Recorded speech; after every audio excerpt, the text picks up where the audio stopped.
This episode of the Better To podcast is brought to you by Kitty Mystic and DM Needham, author of the Better To Burnout series.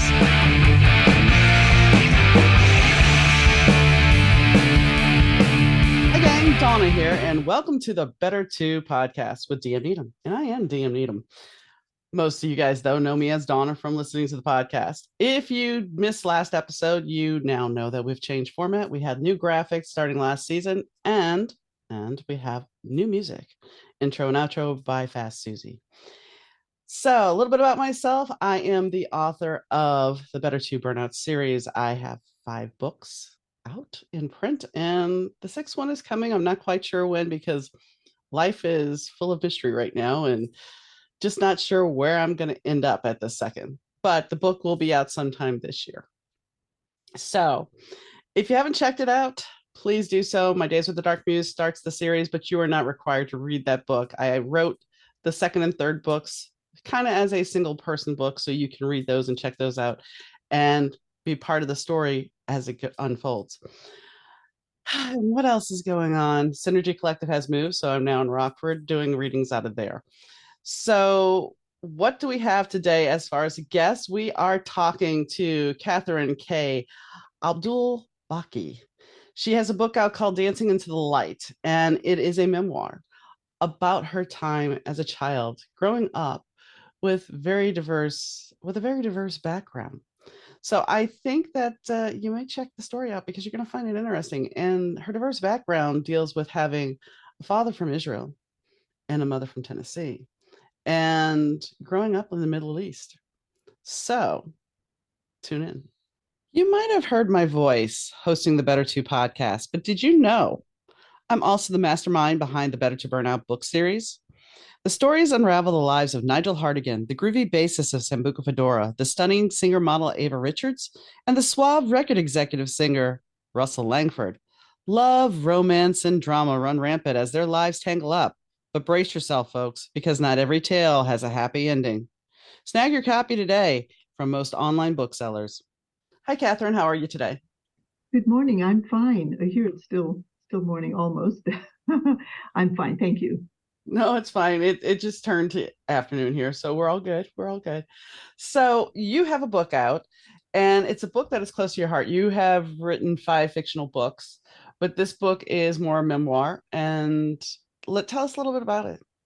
Well, this is actually all memoir. It's my first nonfiction book, and I wanted to write about my dancing and what led me to my dancing as an adult and getting into it with such passion. And as I was sort of doing that, meaning for it to start as an adult kind of memoir, all the memories came back of my early childhood and up to age 12, actually, because that's when the dancing kernel was sort of planted in me.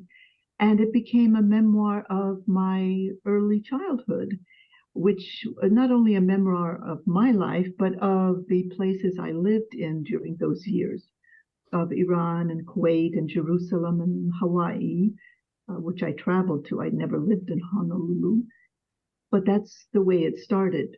I found to trace that, I had to go back to the beginning. Well, and in the beginning is very different because your parents had different cultural backgrounds and very diverse cultural backgrounds.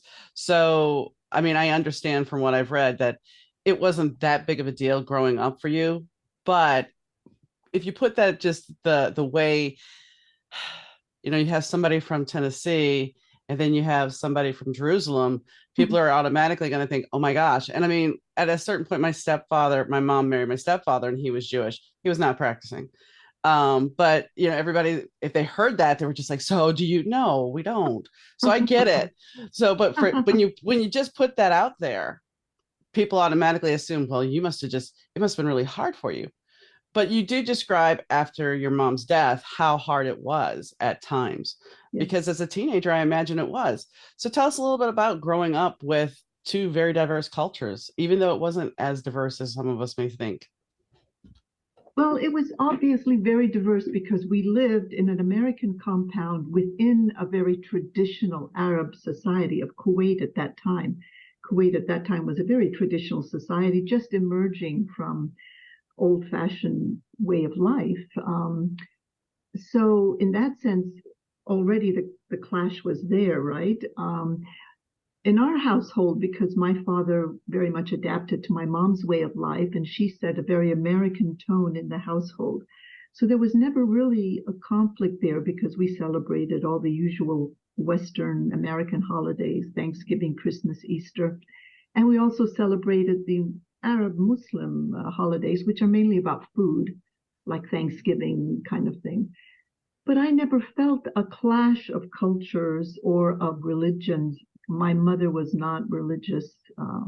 My father was, I guess you would say, also non-practicing, except he did fast during Ramadan. But it was never, it was not a conservative household by any means. My mother never covered, none of the Western women in Kuwait covered or had to cover, or the Arab women who were not Kuwaiti, who were non-covering kind of women.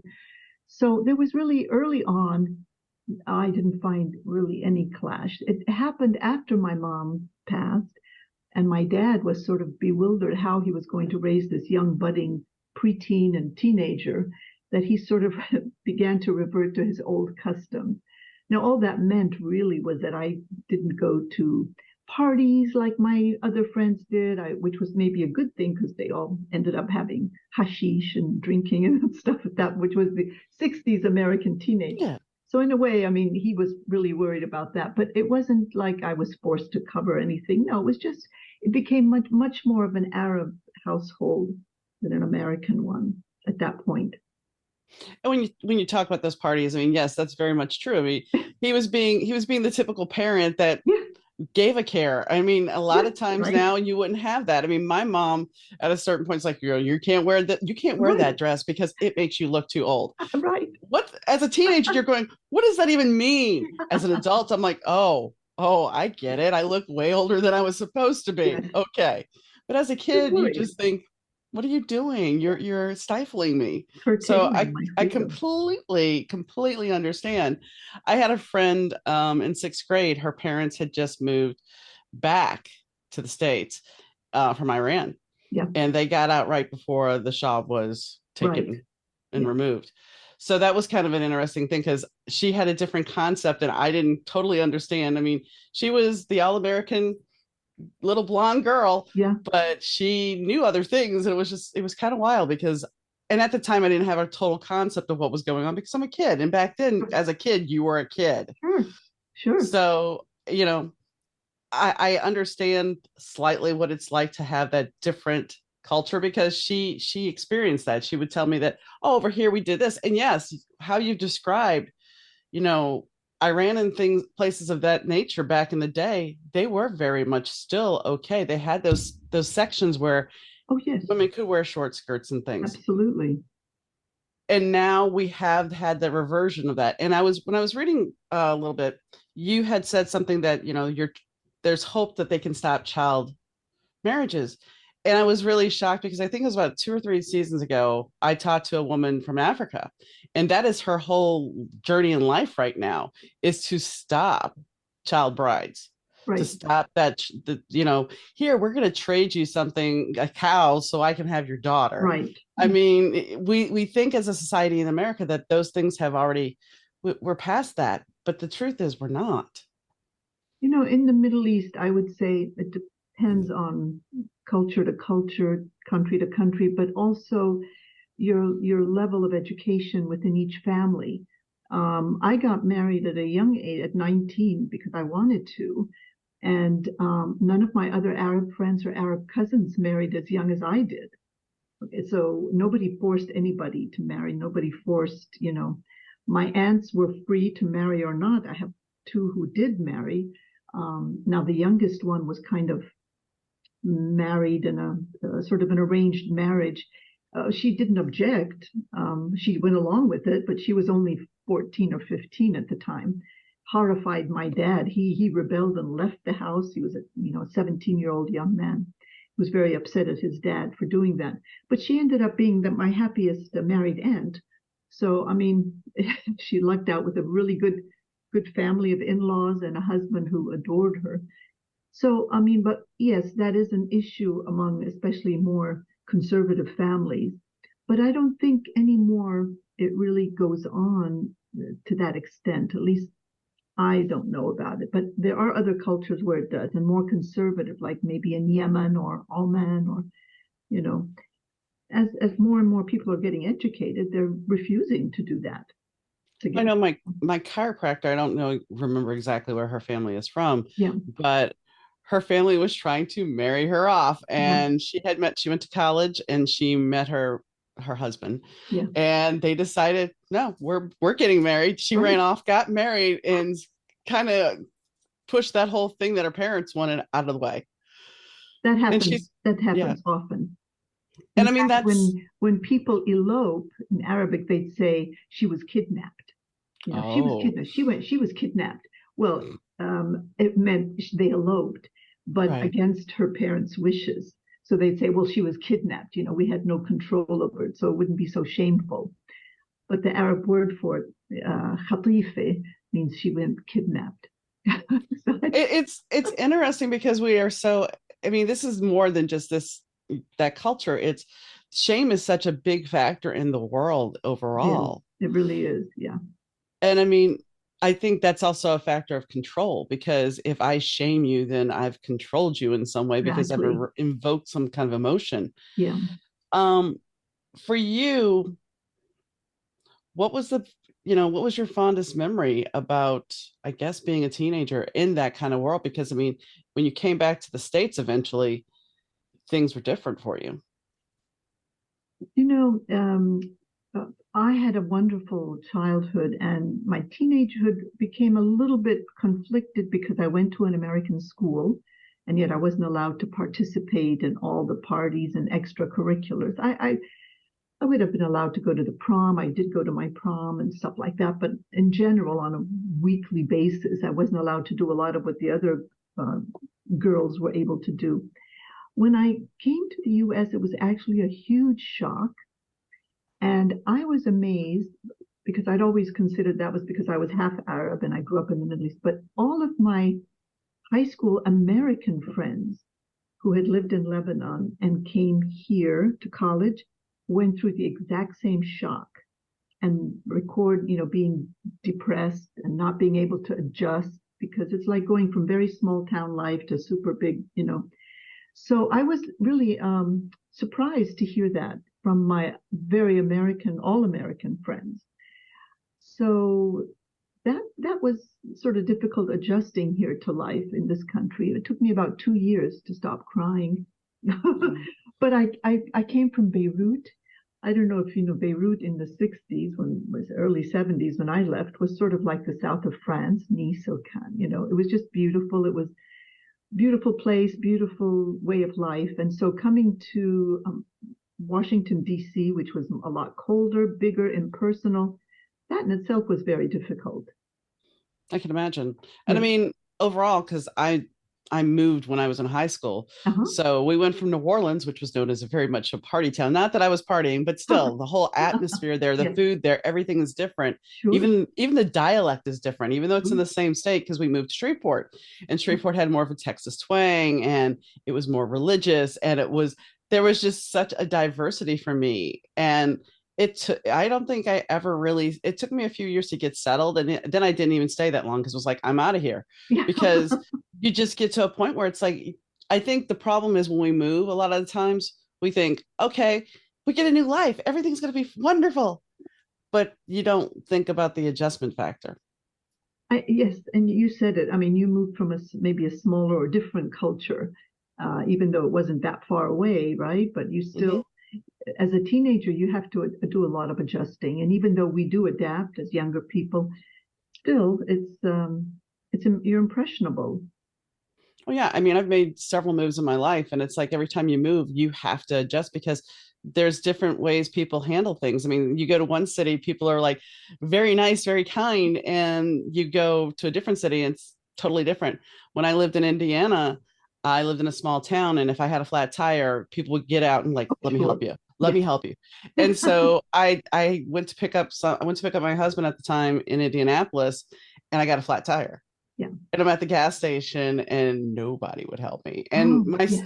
but the thing is, my stepfather, fortunately, as much as I don't have a lot of praise for him, he taught me, he's like, if you're gonna learn how to drive, you're gonna know how to work on a car. That's I'm like, exactly okay. excellent. Yeah. So I learned how to work on a car. So I got out there and changed the tire. It wasn't a big deal, but it was just the cultural shock because here I am in a bigger city and it's like, oh, you're not the damsel in distress. We could give a damn less. Yeah. And Yeah. in the little town, it's like, oh, let me help you. I mean, even where I live now, I was doing my air in my tire, and this person's like, hey, let me stop, let me get that for you, ma'am. And I'm like, Yeah. okay, if you really want to, go ahead. But I can do it. I'm capable. But Yeah. if that makes you That was feel nice. better, That was kind. Yeah. yeah, exactly. I So mean, I you let him appreciate and the I thanked him. gesture. Yeah, Yes. exactly.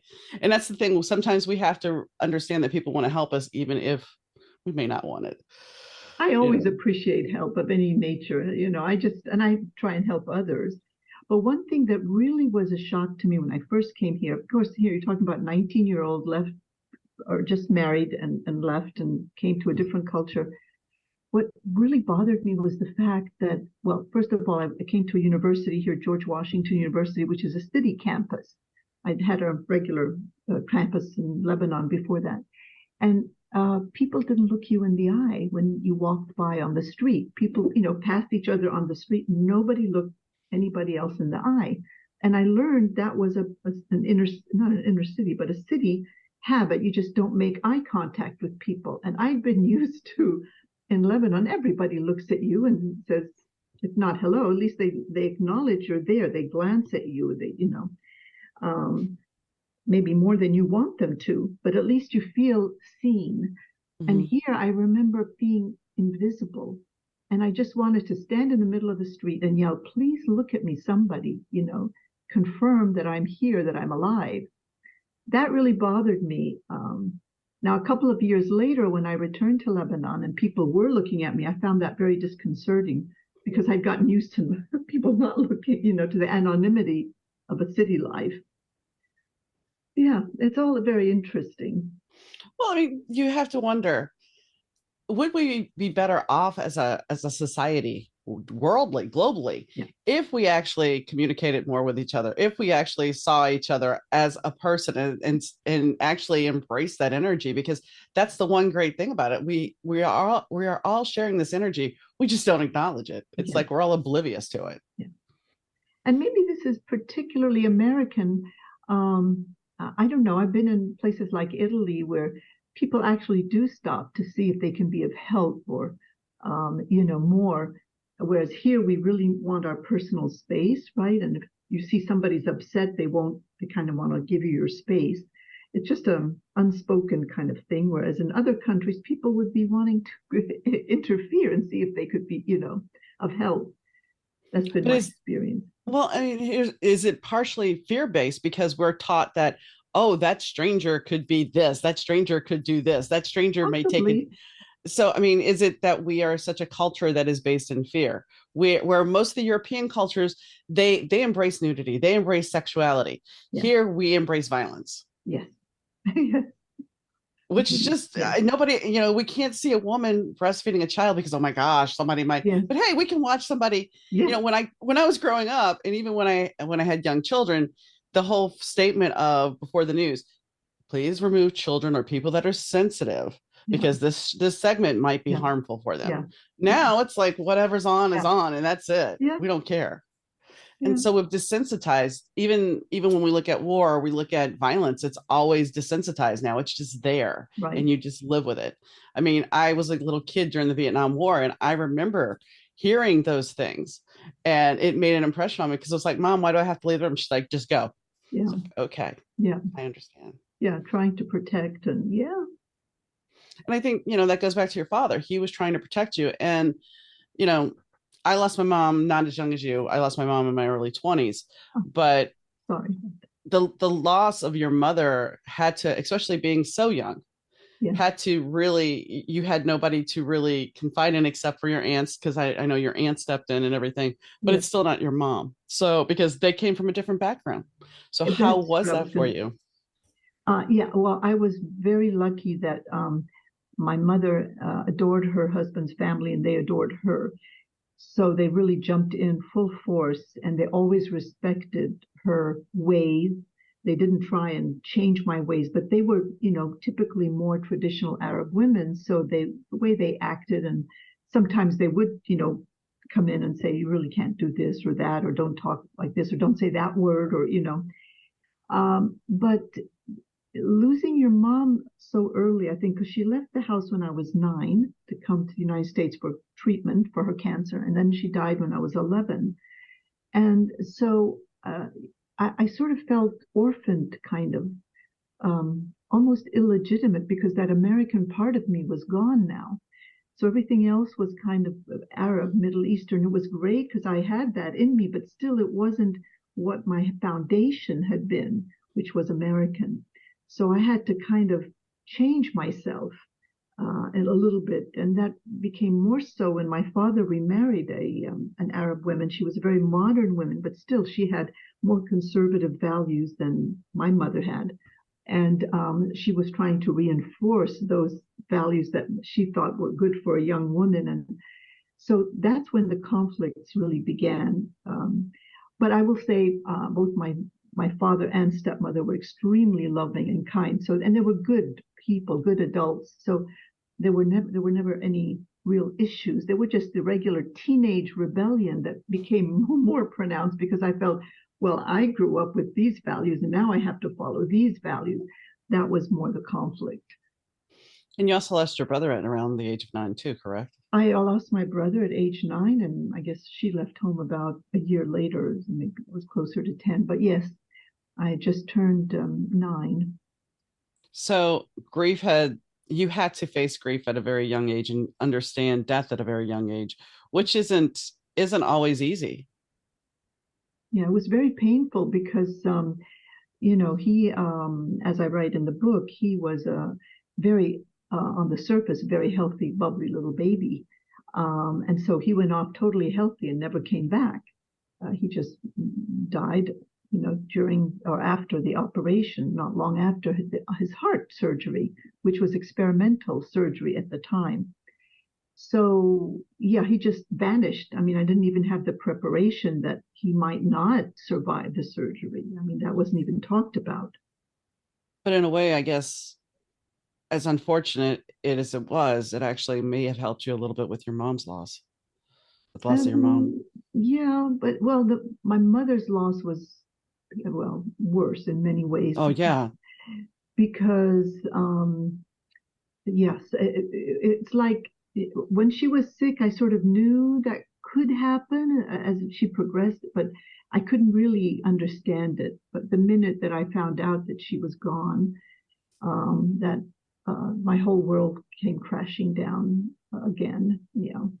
And I didn't mean to make light of Oh no. your brother. I mean, it's just sometimes I think life sets us up with a smaller tragedy to prepare us for a bigger tragedy. Yeah, could be. And Yeah. and I mean, how do you handle, I mean, how did you handle not being able to say goodbye to her? Well, that was I did say goodbye to her in my own way. The last time she was in the hospital, I pulled away. I didn't want to interact with her too much. And I think it was just terror of losing her. And I somehow, of course, which led me to feel very guilty for years later. I almost wanted it all to be over with. So I wouldn't have to wonder whether she was going to get better or not get better. I just was tired of the whole thing, having to leave my family, come over here with my dad, see her in the hospital, see her so weakened, go back, catch up with homework, come back, is this sort of. Yeah. So when the last time I saw her, I sort of barely went up and gave her a hug and walked out knowing that I may never see her, but at the same time, not believing that it could actually happen. So of course that left with me with years, decades of guilt feeling that I hadn't acknowledged it. She hadn't acknowledged it either. Now other people talked about it, my grandparents, but nobody sat me down and said, this is what might happen. People just weren't able to face it, I think. I think people also back then didn't want to talk about those Right, things as much. right. Um, we watched my mother-in-law go through a long-term illness and deteriorate. And I remember getting the phone call from my father-in-law. We had seen her a couple of days before that she had passed. And it moved me. I mean, I was upset and everything. But my husband, he was kind of stoic about it all. And it took me back because it was like, how can this is your mother? How can you be like this? And he was like, she's not in pain anymore. Yeah. And it still it just boggled my mind that it didn't hit him as hard as it I thought it should have. But that being said, I watched him slowly deteriorate, and he still Oh, was seeming pretty much. I mean, he was functionally healthy before yes. he passed. Even though we knew he was on borrowed time, he was functionally healthy. So it's like when he Oh, passed, I still felt the grief because he still seemed okay. I think there's many different forms of how we deal with grief depending on how a person passes. And yes, there is that guilt. I mean, even my mother committed suicide, and there was that guilt of oh, could I have done something oh, differently? Because I saved her once and on, and we're oh not. my goodness. But So the fact sorry. is, there was a during this time frame, I lost my mom because of that.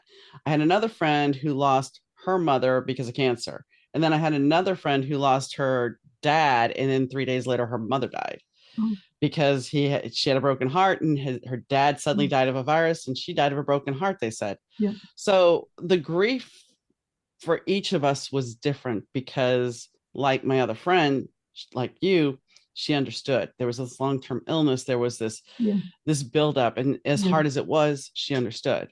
Where for me and the other person, it was this sudden grief that's like you're Yeah. thrown, you're thrown. And I think that's the Yeah. thing when it's a sudden grief, even with the husband, it was he's on borrowed time, so you never know. But it's like he's functioning, everything seems fine, we're still doing what we were doing. Yeah. So there was still that sudden grief. I think sudden grief is the hardest thing in the world to deal with because your life is completely changed. Where somewhat when you're leading up to somebody that is terminally ill and showing those physical signs of being terminally ill, we can prepare for it better. We can prepare for that I think you're, switch.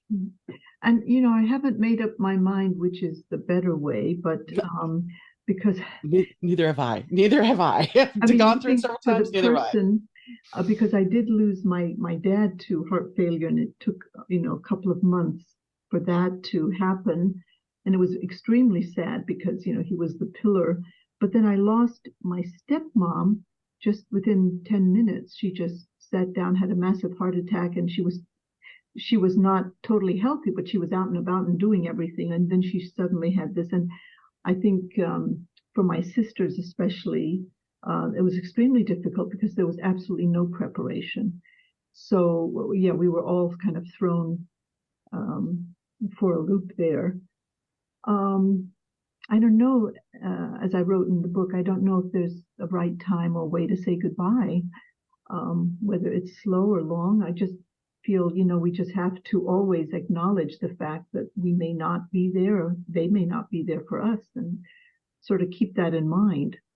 I Not think let it's not let go ahead. unhappiness and conflicts fester. It's not worth it. Well, that's what I was going to say. I think that we are raised from that moment as little kids Yeah, that we can do anything. Life is going to go on, and we yeah, always are yes, never thinking about what the bigger picture is. That eventually we are all going to pass. We're all going to die, and nobody ever talks about that. We all talk about, well, what am I going to do next? How am I going to do this? Well, I got to do this tomorrow. This tomorrow. This tomorrow. What happens if tomorrow never comes? yeah. And that's a hard thing because we never want to talk to people about those things. And I think our culture doesn't help us really. Um, we're not taught at an early age how to deal with death. I think if it doesn't happen to you, so that we're never confronted by it. I don't know if other religions like Buddhism or Hinduism, if they do a better job. I don't know. But I think, I don't know what the answer is, but maybe school early on, we should be able to prepare kids more for what could possibly happen. Not in a bad way, but just a way of understanding that life is a cycle, because we're all in denial, aren't we, of our Oh yeah. mortality. we're all in denial. Even when we see death up close, and you know, a year later we forget about it and go on as if there will never be another one. Well, and when you think about when you grew up and when I grew up, you were talking about how they had the bomb, the bomb Yes. drills. And for me, we had tornado drills Oh my in God. my school. But the whole fact is now you don't have that. Now you're being faced with, oh, we're going to go into a mock lockdown so we can be prepared. What kind of stress? And this is something that I think kids need. They definitely need to start working on stress and anger management and all those things in school besides teaching the basic stuff. Yes. Because if you're not starting to teach them those things, how to navigate, their mental health, Yeah. we're going to end up having more stress and more problems. I mean, did you ever think you would hear that you might go to the grocery store and get shot? No. No. So No. Never. no, Only, well, exactly. I tell you, once in Beirut, because I spent several times during the Civil War, and Okay, then you really didn't know because there were snipers on rooftops. Everything but could appear just normal, and then you didn't know if you were going to go out and someone was going to shoot you just because, and from any faction, just because you happened to be, they wanted to cause disturbance. right. So I did feel that a couple of times, and that was extremely uneasy. That's why when people call out for a revolution and rebelling, and I said, wait a minute, you really don't understand what that entails. It's Mm-mm. not simply changing a system you don't like. It's a whole bunch of other things that goes on. But yeah, and growing up in the Middle East, it was so peaceful. We never had to worry about any of that stuff. So coming to that fifth grade and learning about the atomic bomb and what we were supposed to do to protect ourselves. It was just for a month or two. I was in a public school in Honolulu, and I was really puzzled. That's surprised because back in my school in Kuwait, nobody talked about those things. It's on But the the, horizon.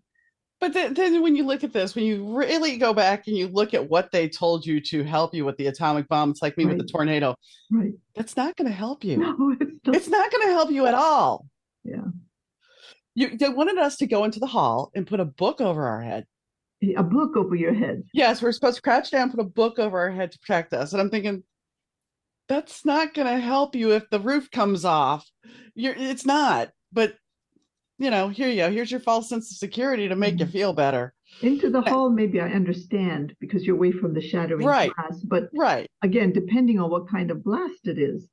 But right. now the idea that these little kids have to be afraid of a shooter, an active shooter coming into Yeah. school, I mean, that I find mortifying. Hmm. I have a little, 7-year-old granddaughter, and I just can't imagine her having to do that. I don't know that she has, but I wouldn't. It's it boggles the mind because as a kid, you can't be a kid then Yeah, because you always have to right, be fearful of, right. and I mean, we can go back to because you were over here when you were younger. I mean, I look at the restrictions now. When I was a kid, you could ride in the back of a pickup truck. Right.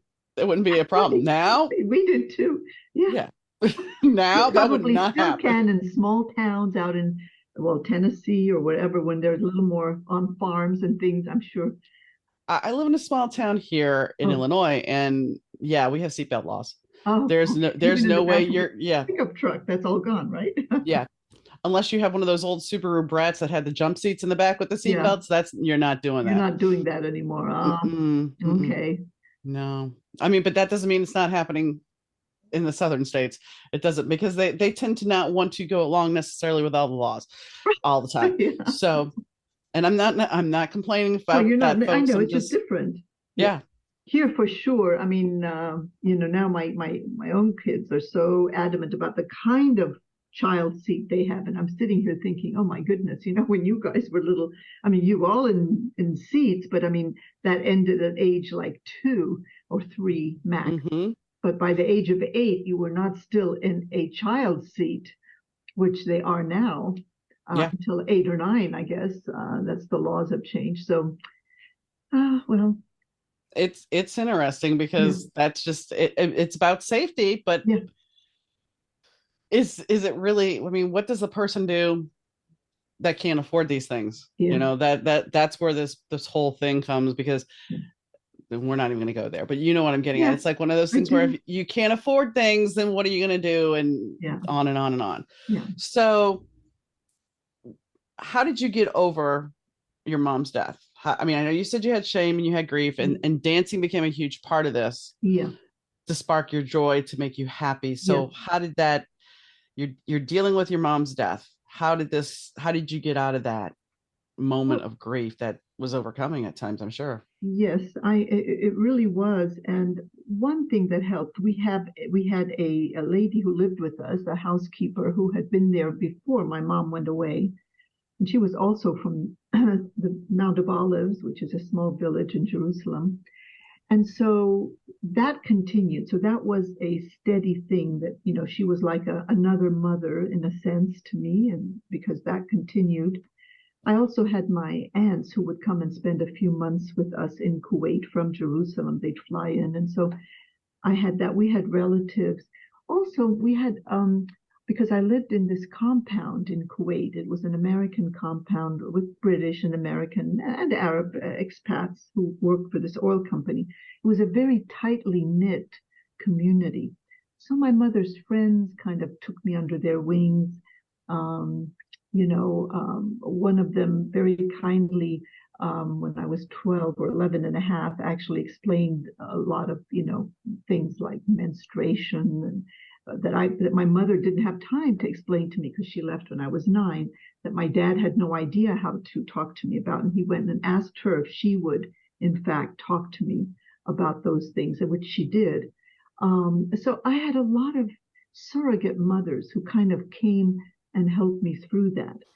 And that was the great part. Plus, everyone always spoke so glowingly of my mom and made me feel, but there was that big emptiness. I still felt empty inside. I hated Mother's Day. I hated that holiday with a passion, really, until I had my own kids and they would come home with their Mother's Day projects, from school that they'd made and present them to me. And I began to see, oh, okay, I can now celebrate Mother's Day again because I'm a mother, but for years I just could not, I hated Mother's Day. Um, I got over it, but yeah, and it left a total impact on me for the rest of my life, I guess, because that American part went out for a long time. Now I've lived in this country a long, long time. I came here in college and never went back to live in the Middle East except for 2 years overseas when my husband was posted there for a job in the Persian Gulf. But so that part of my life forever went away, that intimate American part, And I began to see myself more as an Arab girl, an Arab young woman, rather than half-half, which I did before. I thought myself half-half, but more American because my mother had set that tone in the house.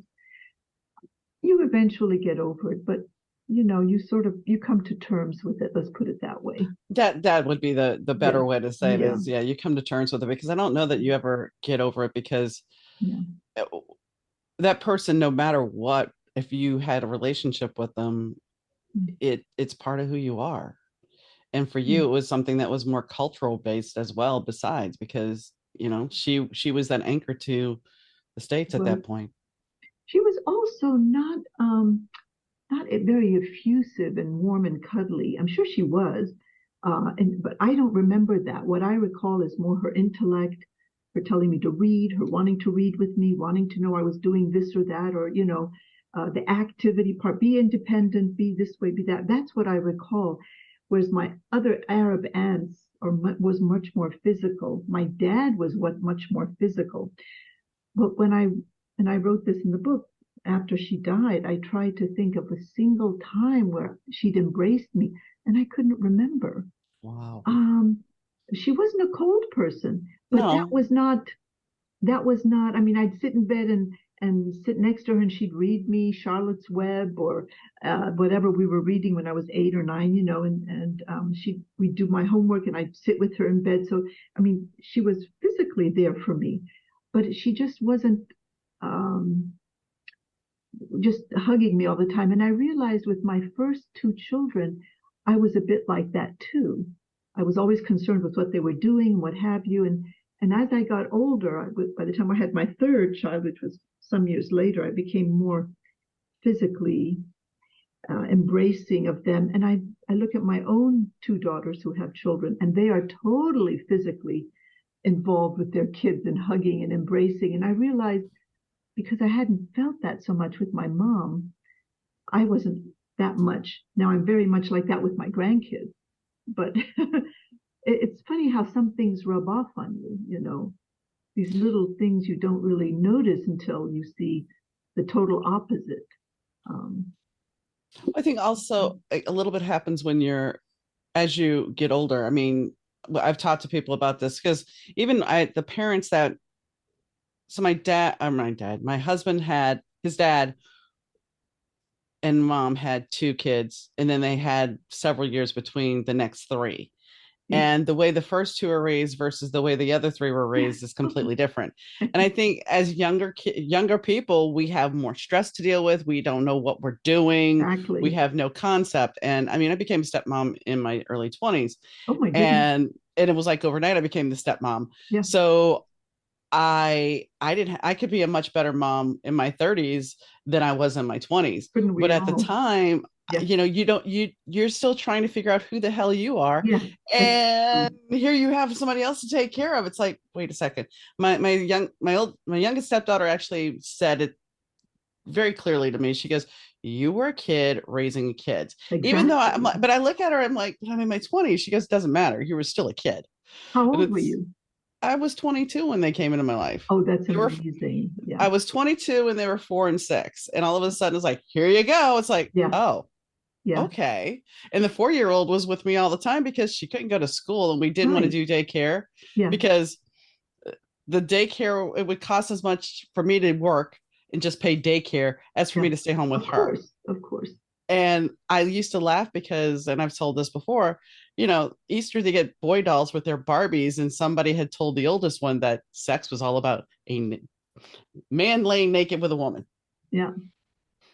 Okay, this is before they came to live with me, so I have to sit down and explain that's not what it is, and you're too young to know this, and we're not going to go there until you're older.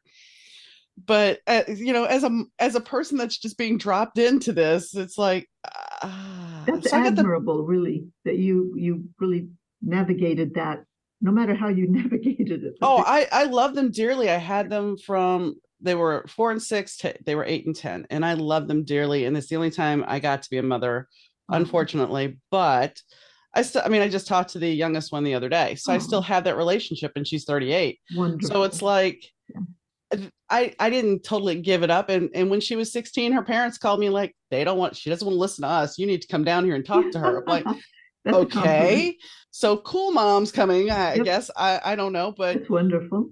I got away. I didn't have the dirty diapers. I didn't have most of the teenage angst. So I got the sweet spot. You got the best part. Yeah.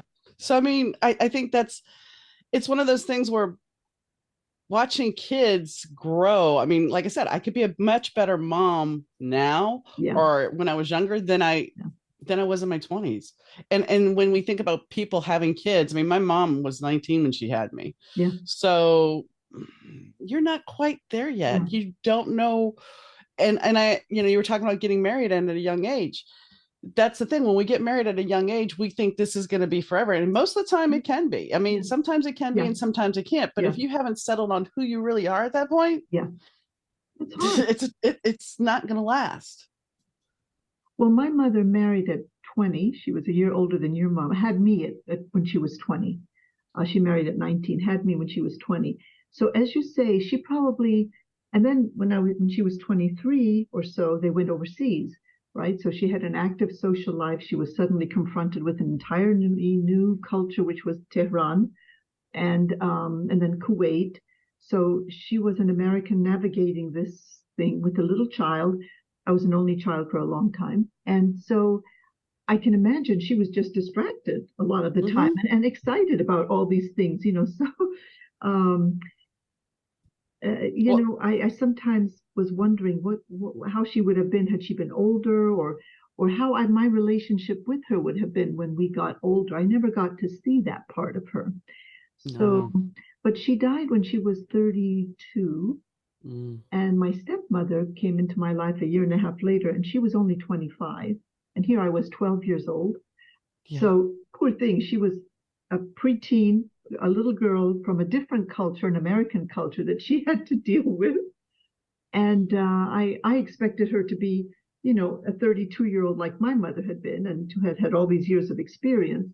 And here she was, a young bride, and having to navigate this. So the years when I had my own children and they became these, weird teenagers for a couple of years, that I really began to appreciate what she faced when she came and had to become a mother at such an early age.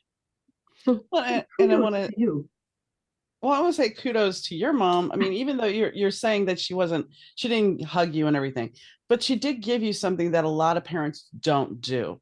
And I mean, I made sure I sat down with my kids and read Wrinkle in Time to them. Right. And I think the gift of reading to your child is Oh, yes. important. And I mean, I remember when they acted, so I'm reading to them and they would act like they weren't paying attention. I'm like, okay, Yeah. we're done. What? Yeah. No, stop.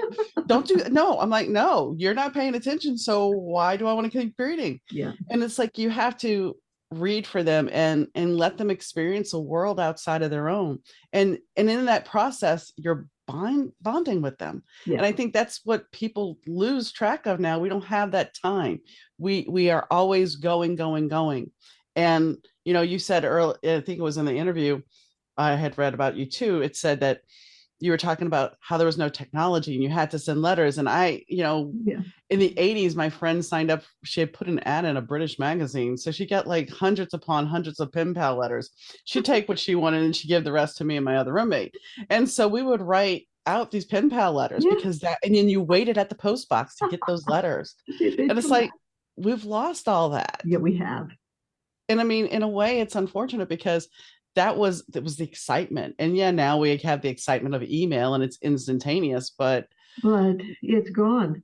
yeah, I mean, the other day I sorted, sorry, I didn't mean to interrupt. No, go ahead. I sorted through some old papers, and I know you've probably done this as well. And I found a lot of letters that over the years from various friends. And so I mailed them each to that person because they're kind of an archive of what we have of those years, when you were overseas in this country writing to me who was overseas in that country, here's some memories for you and your family. But we don't have those records anymore. That's the sad part, that we don't have what we had. I mean, I have tons of letters that were written a long time ago, but I even have letters that my mother had written to my grandmother that my grandmother saved over the years. And I have those in my possession, so I can go back and read them. And some of them I was able to quote in the book because I have those physical. Whereas had they been emails, I wouldn't have had any record at all. No. That's almost exclusively what I use now, email or electronic communication. But we miss that. Go ahead. No, we miss that. Yeah, we do. And I mean, that's when I was cleaning off my desk. I don't even know how this letter got there. I found a letter from my mother recently. Oh my And I'm God. like, the thing also about it is you see their penmanship, you see their handwriting. There's something connecting to them. There's that energy that they took pen to paper and they wrote that for you. Yeah. Yeah, you can save an email, you can print it up, but still it doesn't have that lovely scroll of their handwriting. That's so true. Yeah. Well, I mean, we move on, and I guess what I was trying to write in this book, of course, looking at the world today, there's so much going on that I don't know what amount of grief counseling will counsel these people who've been going through such trauma. But in my case, the dancing and the love I experienced filled in after my mom's death, that sort of led me back into the light, which was the idea of dancing into the light is that, you take what you can, you make the best of things, and with that kind of joy in your life, you can eventually overcome, to be positive that there's light at the end of the tunnel. You can get through this, but, going through that is very hard. But hopefully at the end, if you're fortunate enough, you will have a joy and peace at the end of that. Oh, great. So there's one last thing I want to cover real Sure. quick is you went to college for journalism and you decided that you'd rather write fiction instead. Why? I worked a little bit as a journalist when I was overseas, interestingly enough, because I had very young children. And then when we went overseas, I had the ability to have, care for them. And I worked on a newspaper. I enjoyed doing a lot of, and it opened doors for me. I could meet a lot of people I wouldn't have met in my regular social context. But I found I got tired of having to adhere to the truth all the time. There was just, I got the chance to write some features, but still the features had to have been based on interviews and Right. reportage. And I found there was really this creative bent in me. I needed to write fiction. And I loved writing fiction. I went back and I got a master's in creative writing, and that's all I really thought I would ever write. Now I really enjoy nonfiction, reading nonfiction, and I loved writing nonfiction. I loved writing the memoir. And Unfortunately, because I was an only child for a long time, I had a lot of really good, strong recollections. I didn't have to research a lot of it, except for the details I wouldn't have known as a child.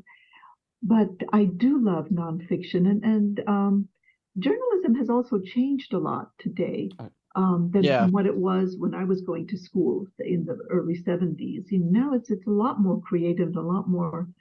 In those days, it was just the bare facts, the what, when, where, Right. why, when, why, sort of. You couldn't really veer much, and of course that was good. And sometimes I miss that, right? Because it's like the fifth paragraph by the time you get what really happened. Sometimes they're couched in all this florid stuff, and then we get to the point. But yeah, I really enjoyed writing fiction, making up, and I was able to express because I think as a fiction writer, you can almost be behind the scenes, hide behind your characters, push your ideas. They're fictional characters, right? They can do so many things that you can't do in real life. And that I was able to kind of convey some messages I wanted to convey. Um, you can't do that in nonfiction. But that said, I really enjoyed writing nonfiction, and I enjoy reading it too. What you were saying about how journalism has changed, the first thing that comes to mind is Snowmageddon. We have a small snowstorm and suddenly it's Snowmageddon on the news, and it's like, really? No, it's not. But you have people from other parts of the country. Like my dad would call if we had a really bad snowstorm. He's like, "Are you okay? Is Yeah, it safe?" I'm like, "Yeah, why?" Or me calling about a hurricane down there. Is everything is okay? everything okay? Yeah, Or why? earthquake or whatever. Yeah. Yeah, because the news has blown this Oh, up 10 times what it is, always. well, when it's going to snow here in D.C., because we didn't used to have such good road cleaning here, people would be lined up inside the supermarket. And I think, going back to Arab or Middle Eastern cuisine, gosh, with a bag of rice and lentils, you can eat for a week. What are all these people loading up with, meats and greens Hmm. and all this stuff in it? But yeah, they heard the news, and yeah. It snowed in New Orleans one time when I was a little kid. I have home movies of it. It was like less than an inch. We had 2 inches here yesterday, and the whole city shut down. And yeah, I mean, now, In New yes, Orleans. Yeah. yeah, Yeah, people because would make they didn't have no, the ability to clean it up no, properly. Sure. no. And I mean, now, yes, they would go and raid the store because we don't know how long it's going to be. It's Yeah. like, it's not that serious, Yeah. folks, Yeah. because you guys will warm up really quick and it'll melt really quick. Yeah. But yeah, it's interesting how media has changed, and now you get journalism stories from so Yeah. many different sources, and you got Yeah. to check them. You have to check them. Oh, of course. You have to check them, and primary sources are always, I mean, that's where I go to for anything I want to, or what you think is a primary source, right? Um, yeah, I found it, to get back to your original question, a little too confining. So I felt that writing fiction was more, I love research and I love doing all that. But when it comes down to it, I wanted to have more leeway in what I wanted to write about. I Um, mean, I think what a lot of people don't think about it is even writing fiction, at least for me, because I'm writing books from the 1980s. I have travel books from like 1985, yeah, 1984 yeah, from certain places because, yeah, oh, yeah, everything's on the net. No, it's not, because there's restaurants that are not, that oh, were right, then, but they right, don't exist. right. And And times were different then. yeah. So I mean, there was a quote I read the other day. It was in one of the one of the travel books, and it was 1985, and they're talking about how plastic cash has become more accessible now. More people are taking credit cards, and I'm just like, plastic cash. I mean, now Is that it's what it like was that's all we called? deal with. Yeah, yeah. They called it plastic cash in quotes, and I'm just like, okay. And I mean, I was in high school. Actually, I had just graduated in 85, but it's just like, I didn't think about those things. And we didn't because we had cash. That was it. Yes, And there you went. yes. So, yeah, it was just really weird to see that highlighted specifically. And then they broke down what credit cards were taken at these restaurants. Ah, So it was rather amusing. What is your next? Do you plan on writing another book after this? Or are well, you just going to? yeah, give us just poof, throw in the towel. No, I think once you're a writer, as you know, because I understand you've written many books as well, Mm-hmm. Mm-hmm. um, it's like an addiction. So you may get, I'm enjoying now sort of promoting this one and just enjoying basking and having it done. But no, I've started another one, which is a bit of a sequel, except it's written differently. It's more in the form of essays or vignettes, but about different later parts of my life, because this was purely about my childhood, done chronologically, with some flashbacks with the dancing segments. Mm-hmm. But this other one will be more different times. So it's also a book of and living in the Middle East and living here in a bicultural way. It always will have the bicultural aspect, I think. But like you were mentioning about Iran, we were living in Bahrain the eve of the Iranian Revolution. And Iran and Bahrain are like 10 minutes by plane, right? And we saw it every night on the TV, but none of us imagined that the Shah of all people would be ousted. I mean, it was Mm-hmm. sort of like, oh, well, this will boil over and, blow over. And lo and behold, it did not. The whole world changed after Iran, the whole Yeah. Middle Eastern part. So, yeah, we watched it unfold before us, but we were a little bit in denial at the time. So there's a lot of interesting things to write about that, how we were then and how we are now. And yeah, Well, yeah, and compare and contrast is always an amazing thing because I think if you look at where we are now versus where we were, yeah, you can see the growth, you can see the evolution. And the one thing that people seem to have forgotten is history does repeat itself, yeah. especially if you Oh, haven't learned it. And here we yeah, are again. yeah, So it's like I think if you share your life, and I said this to somebody yesterday, you've been placed on this journey yeah. because you are meant to teach people and show people how to heal, how to do other things. And for you, it's to show them that the cultural differences really do not matter, that they may change things, they may slightly skew things, but you grew up during in a place at times where most of it was very similar. I mean, I can go to a grocery store in a little bit bigger city and I've seen a woman in full garb, Sure. head to toe covered completely. So I mean, we can, because I live in outside of Chicago. When I lived in Chicago, there was so many cultures there in Chicago itself. Yeah. And I think that's the thing we don't realize. Even in this country, we are very multicultural, Oh, and yes. we need to embrace that instead of going, oh no, we can't have that. It's not going to change. We are multicultural, and that's Yeah. who we are. That's why we have the Statue of Liberty. Well, that's right. And talk about Chicago, because my daughter was there for a while she lived there 2 years, and I'd go and visit her. And I always felt so bad for the Africans, the cab drivers, who I thought they come from a warm, lovely country. They have to, how do they manage the Chicago winters? I mean, that just thought of all the places they could come to. Maybe Miami would have been more Yeah. suitable. But we are multicultural, and I will say, when I was little in school, in the Kuwait government school I went to, all my friends' mothers wore the full garb, and some of the masks were like the sort of gold colored or black shiny. It was sort of intriguing. We don't see that much anymore at all, except some places, very rarely though. But in your average Arab city or something, that's not something you typically see all the time. But and sometimes it bothers me when I see a husband walking next to a fully covered woman and he's wearing shorts. Mm-hmm. That bothers me. I mean, as an Arab woman, it's very hard to keep my mouth shut and not saying, well, how come she's dressed like that and you're dressed like this, you know? Yeah, yeah. But as long as someone's not forcing anyone to wear a cover, whatever, that's fine. What I don't hope is not happening is when it's required that she cover. But a lot of Yeah. people do like to cover anyway.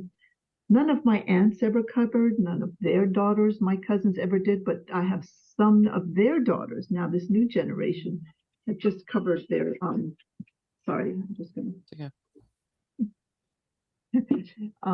some of my kids' generation, young women have decided to wear, scarves, one or two. But I mean, that was not at all when I was growing up.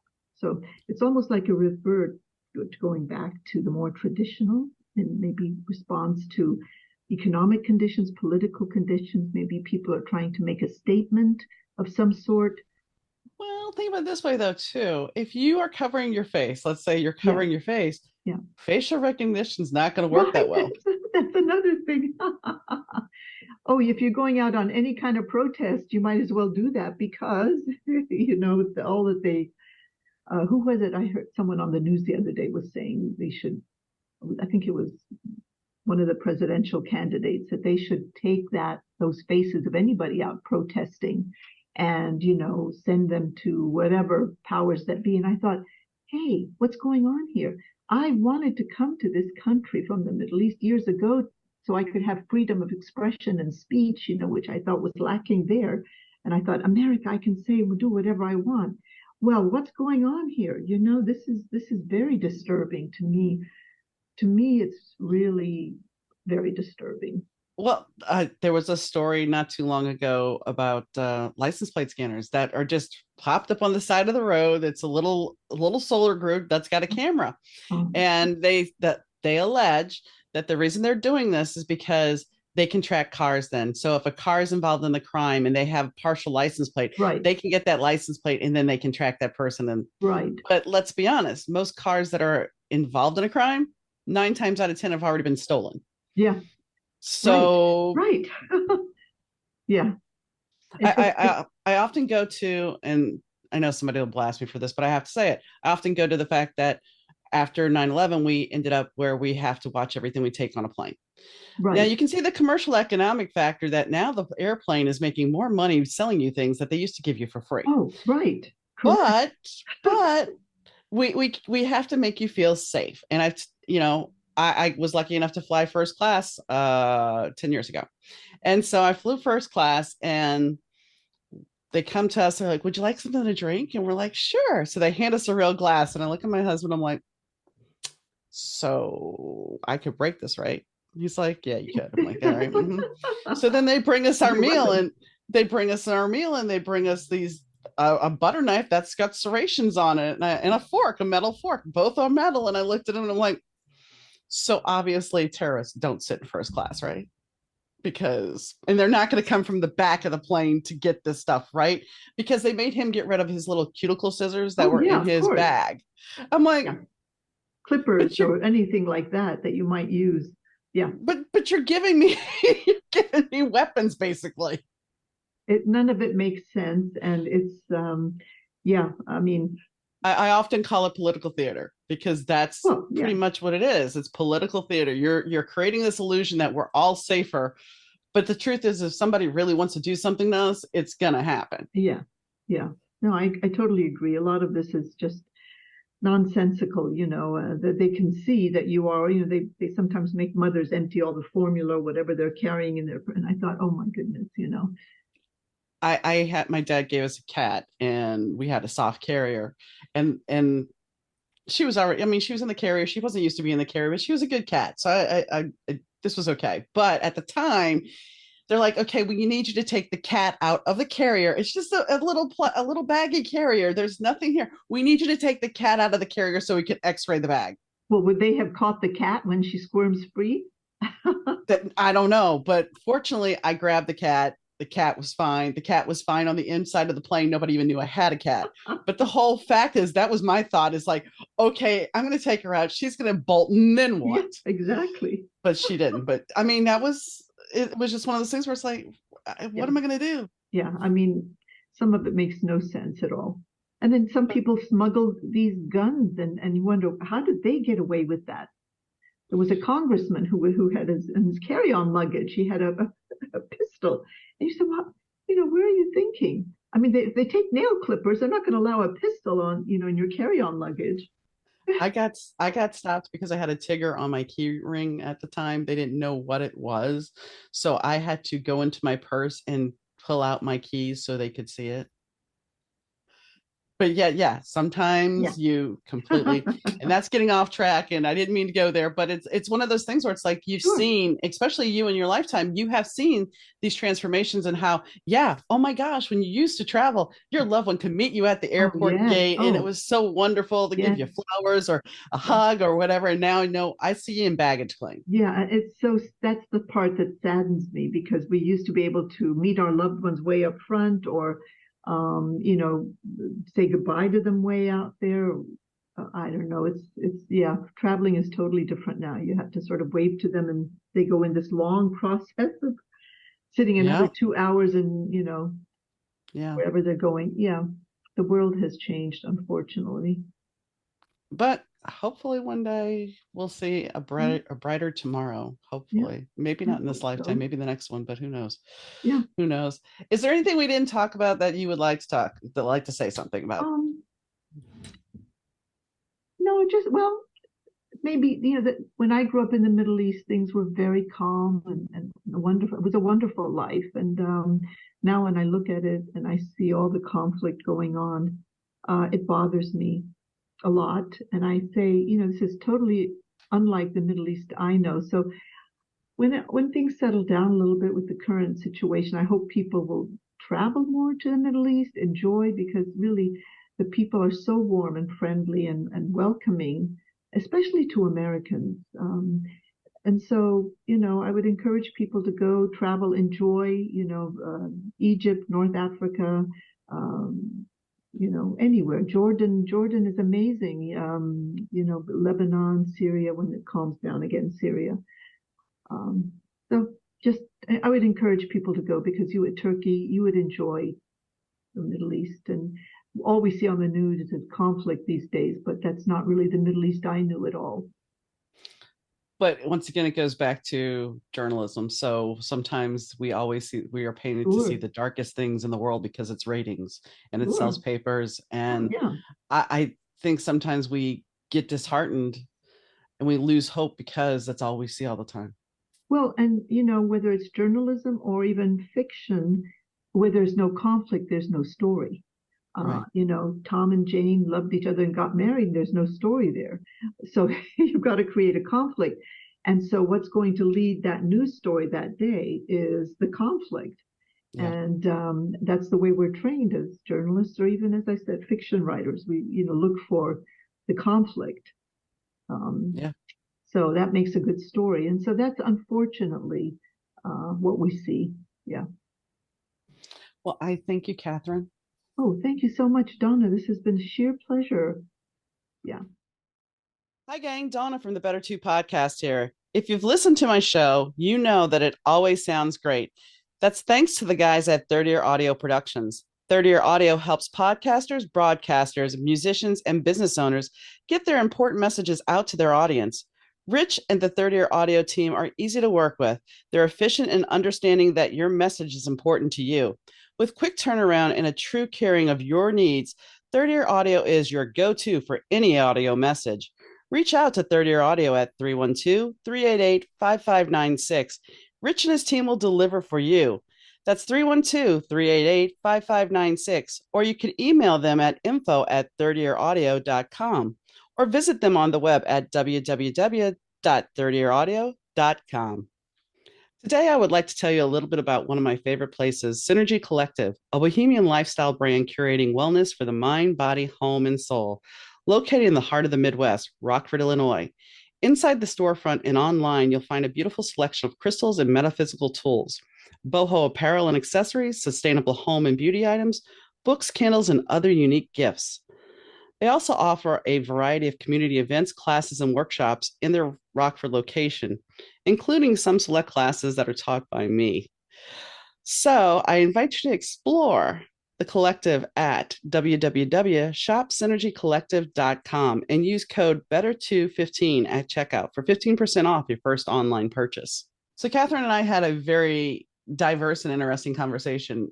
When you look back at the world in the 60s, you can see a much more innocent time. And as we discussed, her dad kept her from those parties. Okay, well, I was a kid in the 80s or a teen in the 80s, and my mom, not my grandma, was okay with me going to parties. But not that that matters anyway, but I didn't go out a lot. But when I was living with my grandmother, she was okay with me going to a party. It didn't matter. I was hanging out with my girlfriend, so it was okay. However, with my mom, well, you better not wear too much eye makeup. You better not do this. You better not. And that was all her way of keeping me to be her little girl still and trying to keep me out of trouble. At the time, I may not have seen it, but as you get older, you can look back and appreciate that somebody actually was caring and looking out and saying, okay, I don't want you to fall into the wrong crowd. Because sometimes if we don't have that person to pull us back, we may end up getting ourselves in trouble. Even though at the time, as a young adult, where you think, I got this, I know what I'm doing. And, it was easy to talk to Kathyrn for the sheer fact that we both shared that commonality of losing a mother at a younger age. Granted, she lost hers at a much younger age than I did.